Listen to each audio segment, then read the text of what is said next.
எனக்கு ரொம்ப வருஷமா மேரேஜ் நடக்காமல் இருக்கு. இந்த 2026 நடக்குமா? எவ்வளோதான் வேலை செஞ்சாலும் அதுக்கான பலன் கிடைக்க மாட்டேது. இடம் வாங்கிட்டோம், ஆனா வீடு கட்ட முடியலங்க. தடங்கள் ஆயிட்டே இருக்கு. இந்த வருஷம் சொந்த வீடு கட்டுவேனா? திருமண வாழ்க்கையில் திருமண பொருத்தம் பார்ப்பது அவசியமா? இந்த ராசிக்கு என்னன்னா தடங்களுக்கு பின் திருமணம் நடக்கிற மாதிரி இருக்குங்க. கண்டிப்பா உங்களுக்கு நான் அப்ரிசியேஷன் நிச்சயமா கிடைக்க ஆரம்பிக்கும். இனி வரக்கூடிய 2026 கடன் வாங்கக்கூடிய சூழ்நிலை இருக்கும். பொருத்தம் பார்த்தும் விவாகரத்தாகிறதா? ஒரு ஜாதகத்தை பார்த்த உடனே இந்த சிம்ம ராசிக்கு 2வது திருமணம் எளிமையாக நடந்துடும். முதல் திருமணம் தான். வர ஏப்ரல் மாசத்துல உங்களுக்கு உண்டான ஹைக்கு, உங்களுக்கு உண்டான அப்ரைசலு, ப்ரொமோஷனு. திருமணத்துக்கு தான் பிரச்சனையை ஒழிய வீடு கட்டுறதுக்கு பிரச்சனை இல்லை. வீடு வாங்கலாம். 10 வருஷம் லவ் பண்ணுவான், லவ் பண்ண பொண்ணையே கட்டுவான், அந்த பொண்ணுகிட்டயே விவாகரத்துக்கு நிற்பான். அப்ப இந்த ராசிகள் எல்லாம் திருமண யோகங்கள் அற்புதமா இருக்கு. பெரிய பொறுப்புகளும் பதவிகளும் உங்களை தேடி வரப்போகுது. அடுத்தவங்களுடைய சப்போர்ட்ல நீங்க இஎம்ஐ லோன் போட்டு கட்டுறது, நேரடியா டைரக்டா களத்துல இறங்காதீங்க. இவர்கள் இருவரும் சேர்ந்து வாழ்வார்களா இல்லை பிரிவார்களா? முகூர்த்த நாள் தவறாக போட்ட பல ஜாதகங்கள் முடிவுக்கு வந்திருக்கு.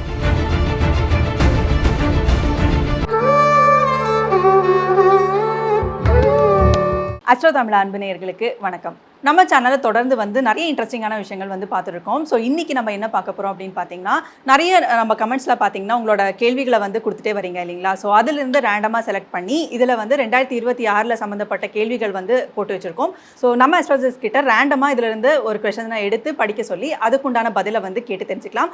ஸோ இதில் உங்களோட கொஷன்ஸ் இருக்கா அப்படின்னு சொல்லி பார்க்கலாமா? சுபம் விஜய் சார், இது இறுதி சுற்று. ஸோ கடைசி கேள்வி இதிலிருந்து எடுத்து ஒரு பதில் சொல்லுங்கள். எனக்கு ரொம்ப வருஷமா மேரேஜ் நடக்காமல் இருக்கு. இந்த 2026 நடக்குமா? நிறைய ராசிக்காரங்க இந்த கேள்வியை கேட்காம இல்லை சார்.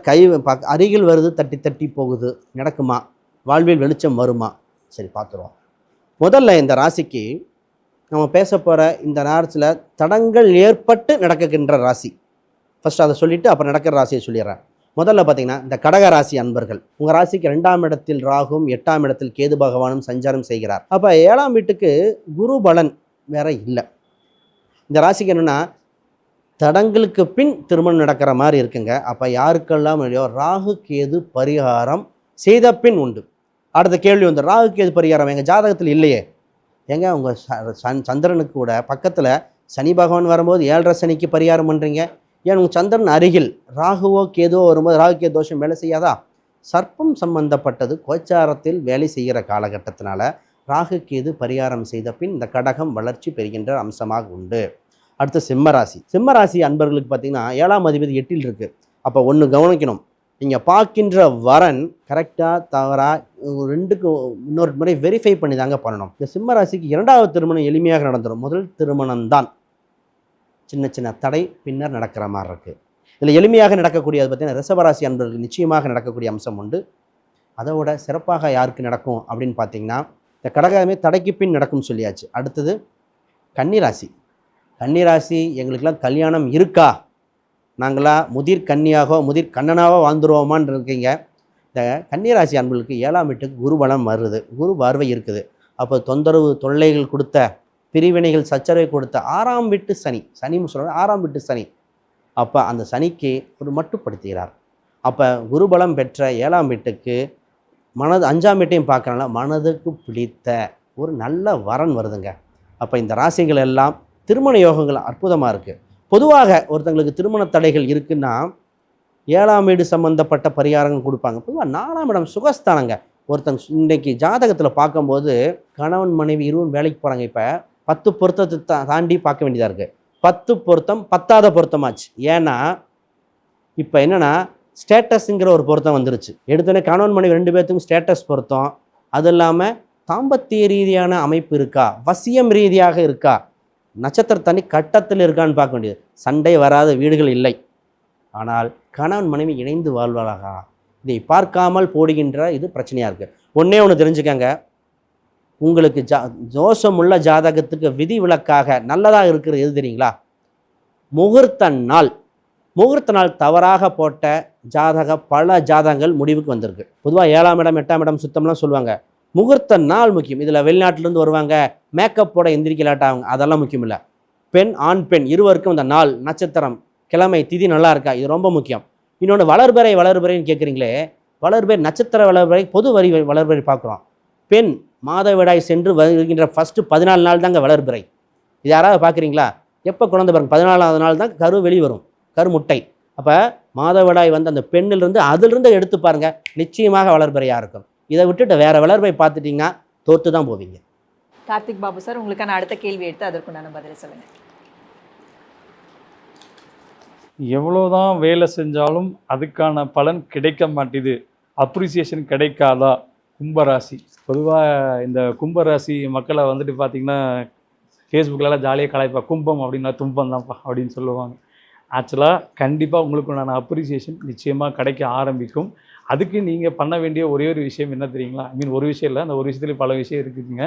குரு பகவான் உங்களுடைய பார்வை வந்துட்டு கண்டிப்பாக வந்து ராகு மேலே பார்க்குறாரு. அப்போ நீங்கள் என்ன பண்ணணும்னா உழைக்கணும். ஆனால் அந்த உழைக்கிறது வந்து பார்த்தீங்கன்னா பெருசாக நீங்கள் பிரகடனப்படுத்தக்கூடாது.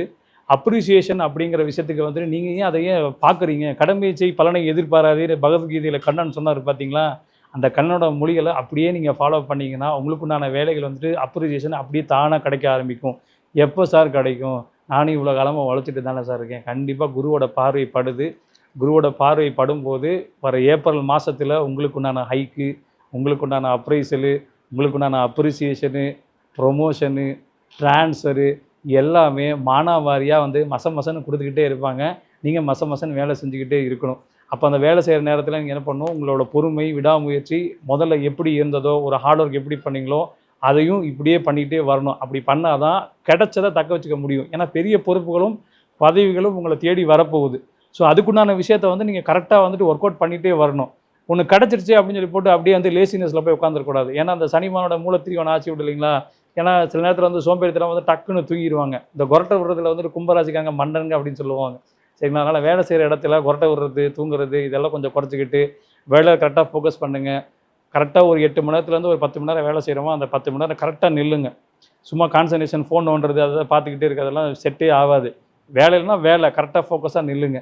ஓகேங்களா? அப்படி நின்று உங்கள் வேலையை பார்த்தீங்கன்னா கண்டிப்பாக இந்த வருஷம் உங்களுக்கு நான் அப்ரிசியேஷன், அவார்டு, ரிவார்டு எல்லாமே கிடைக்கும்.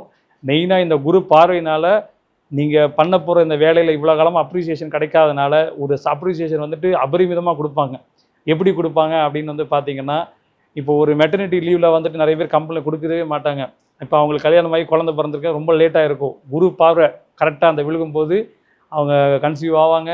மெட்டர்னிட்டி லீவு 1 இயரோட கொடுத்துட்டு நீங்கள் ஒர்க் ஃப்ரம் ஹோம்லேயே பண்ணலாங்க. ஒரு 6 மணி நேரம் வேலை செஞ்சால் மட்டும் போதும். உங்கள் சேவை இந்த கம்பெனிக்கு தேவை அப்படிங்கிற மாதிரிலாம் சொல்லுவாங்க. நீங்கள் இருந்தால் தான் கம்பெனியோட தூணு, எல்லா டைலாகும் கம்பெனி சொல்லுவோம். ஆனால் எப்படி இருந்தாலும் வேலை செஞ்சால் உங்களுக்கு காசுன்னு வச்சுக்கோங்களேன். ஏன்னா 2ல் சனி இருக்கார். அதனால் அந்த வேலையை சுணக்கப்படாமல் சந்தோஷமாக செஞ்சுட்டே வாங்க. இந்த 2026 உங்களுக்கு சீரும் சிறப்புமாக இருக்கும். அப்ரிசியேஷன் வேறு லெவலில் இருக்கும். கிருஷ்ணவேணி மேடம், உங்களுக்கான கடைசி கேள்வி, இதுலேருந்து எடுத்து அதற்குண்டான பதிலை சொல்லுங்கள். சிம்மம். இடம் வாங்கிட்டோம், ஆனால் வீடு கட்ட முடியலங்க, தடங்கள் ஆகிட்டே இருக்குது. இந்த வருஷம் சொந்த வீடு கட்டுவேனா? இது எல்லா ராசிக்காரர்களுக்கும் சொந்த வீடு அமையணும். வீடுங்கிற விஷயம் 4ஆம் பாவகங்க. செவ்வாய் பகவான் நல்லா இருக்கணும். அப்போ 4ஆம் பாவகம் அப்படிங்கும்போது சிம்மத்துக்கு இப்போ அஷ்டமத்தி சனின்னு. அப்போ நம்ம ஒரு கடனை ஏற்படுத்திக்கக்கூடிய அமைப்புக்கு நீங்கள் வரலாம். ஏன்னா செவ்வாயுடைய வீடு தான் உங்களுக்கு வந்து நல்லா இருக்கணும். அப்போ நல்லா இருக்குதா அப்படிங்கிறத வந்து குரு பார்வை இப்போ 6.5 வருஷமாக நம்ம பிரிச்சுக்கிறோம். இப்போ ஜூனுக்கு மேலே கடன் வாங்கி இப்போயே கடனில் தான் இருப்பீங்க. சிம்மராசி நிறைய பேர் இஎம்ஐ ஃபோனுக்காக இருக்கலாம், அல்லது ஒரு லேப்டாப் வாங்குறதுக்காக இருக்கலாம், அது பிஸ்னஸுக்காக இருக்கலாம். எப்பயுமே இனி வரக்கூடிய 2026 கடன் வாங்கக்கூடிய சூழ்நிலை இருக்கும். அப்போ நீங்கள் என்ன செய்யலாம்? வீடு கட்டக்கூடிய அமைப்பு, வீடை ஆல்ட்ரேஷன் பண்ணக்கூடிய அமைப்பு கண்டிப்பாக உங்களுக்கு உண்டு. அதில் நீங்கள் மாற்றமே இல்லை. திருமணத்துக்கு தான் பிரச்சனையை ஒழிய வீடு கட்டுறதுக்கு பிரச்சனை இல்லை. வீடு வாங்கலாம், தாராளமாக வாங்கலாம். அப்படிங்கிறத நீங்கள் நினைவில் வச்சுக்கோங்க. உங்களோட விஷயம் எப்படின்னா கடனில் தான் வாங்கணும், அல்லது ஒரு இஎம்ஐ லோன் போட்டு, வங்கி லோன் போட்டு தான் நீங்கள் வாங்கக்கூடிய அமைப்பை கொடுக்கும், அல்லது உறவினருடைய நண்பர்களிடையே வாங்கக்கூடிய விஷயமா இருக்கும். உங்கள் தொழிலே பார்த்தீங்களா எக்ஸ்ட்ரா டியூட்டி பார்க்கக்கூடிய அமைப்பில் தான் இருக்கும். அப்போ வேறு ஒரு தொழிலுக்காக நீங்கள் அலைஞ்சிட்ருக்கீங்க, ஜாபுக்காக அலைஞ்சிட்ருக்கீங்க. ஏன்னா வேலையும் வருமானமும் நல்லா இருந்தால் தானே வீடு கட்டக்கூடிய யோகம் உண்டு. அப்போ உங்களுடைய ராசிக்கும் உங்களுடைய லக்னத்துக்கும் 4ஆம் பாவகத்துக்குடைய அதிபதி நல்ல நிலையில் இருக்கணும். இது வந்து பொதுவான நம்ம சொல்லக்கூடியதான். 2026 பொது பலன் என்னென்னா, மற்ற கிரகங்கள் எப்படி இருக்குது அப்படிங்கிறத வச்சு, சனி பெயர்ச்சி, ராகு பெயர்ச்சி, அதே போல் குரு பகவானுடைய விஷயத்தை வச்சு, இப்போ 11ஆம் பாவகத்தில் இருக்கிறார் அப்படின்னாலும் உங்களுக்கு இப்போ கேது உட்காந்துருக்கார். அப்போ உங்களுக்கு நிறைய குழப்பங்கள் இருக்கும். எதில் வந்து மாடி வீடு பண்ணலாமா, அல்லது அப்பார்ட்மெண்ட்டில் நம்ம வாங்கலாமா, எப்படி வாங்கலாம், நிலம் வாங்கி கட்டலாமா, புதுசாக கட்டவே வேண்டாம். இப்போதைக்கு அந்த ஒரு வருஷத்துக்கு ஒத்தி போடுறது நல்லது. நீங்கள் கட்டின வீட்டை வந்து வாங்கலாம். ஏன்னா அந்த அஷ்டமத்தி சனி அப்படிங்கும்போது கட்டின வீட்டையோ அல்லது ஆல்ட்ரேஷன் பண்ணக்கூடிய அமைப்பெல்லாம் நீங்கள் செய்யலாம். கண்டிப்பாக ஏதாவது ஒரு சப்போர்ட்டில் செய்யுங்க. அம்மாவோ அல்லது கணவன் மனைவியாக இருந்தீங்கன்னா இது மாதிரி அடுத்தவங்களுடைய சப்போர்ட்டில் நீங்கள் வந்து இஎம்ஐ லோன் போட்டு கட்டுறது, நேரடியாக டைரெக்டாக களத்தில் இறங்காதீங்க. 2026 அதுவும் செய்ய வேண்டாம். கேது பகவான் இடத்த விட்டு மாறட்டும், அதுவரையும் பொறுமை காக்கணும். அதே போல் மிதுனத்தில் இருக்கிற உங்களுக்கு குரு பகவான் இந்த பாதி வருஷத்தில் நீங்கள் என்னென்னு பிளான் பண்ணிக்கோங்க. ஏப்ரல் மே வரையுமே இது மாதிரி செய்யலாம், இந்த மாதிரி செய்யலாம், நீங்கள் ஒரு பிளான் பண்ணிவிட்டு நீங்கள் ஸ்டார்ட் பண்ணலாம். அதனால் இல்லை, நீங்கள் தை மாதமே கூட நீங்கள் ஸ்டார்ட் பண்ணக்கூடிய அமைப்பெல்லாம் உங்களுக்கு சிறப்பாக இருக்கும். அப்படி வீடு கட்டுறதுக்கு அப்படின்னு உங்களுடைய இதுக்கு என்னென்னு பார்த்தீங்கன்னா, நீங்கள் முருகன் வழிபாடு ரொம்ப அருமையாக எடுங்க.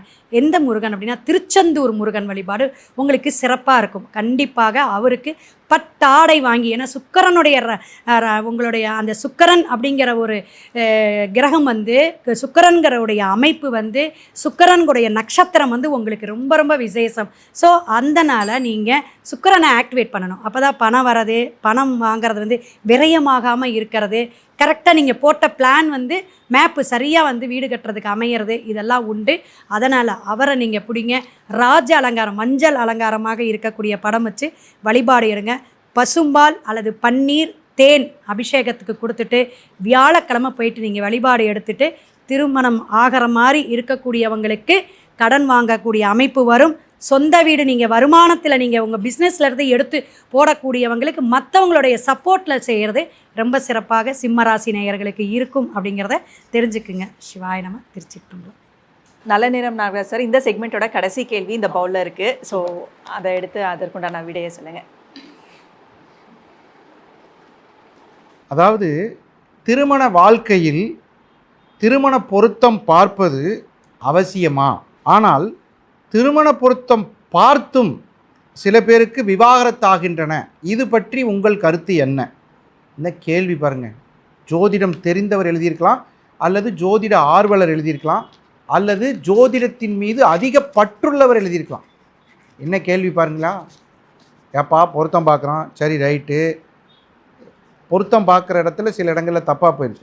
இன்னொரு கேள்வி அதில் அடிஷ்னலாக ஒரு கேள்வி எழுதியிருக்கிறார். அதாவது ஒரு ஜோதிடர் சொன்ன தகவலுக்கு அப்படியே மாறாக எங்கள் குடும்பத்தில் பொருத்தம் பார்க்கும் பொழுது பொருத்தம் இல்லை என்று மற்றொரு ஜோதிடர் சொல்வது எதற்காக? நல்ல கேள்விப்பா, எழுதினவர் நல்லா இருக்கணும். ஏன்னா நிறைய பேருக்கு இந்த கேள்வி கேட்க தெரியுது, யார்கிட்ட கேட்குறது இல்லை. இன்றைக்கி நான் கரெக்டாக இந்த கேள்விக்கு பதில் சொல்லிடுறேன். 3 கேள்வி கேட்டிருக்கார். பொருத்தம் பார்த்தும் விவாகரத்தாகிறதா?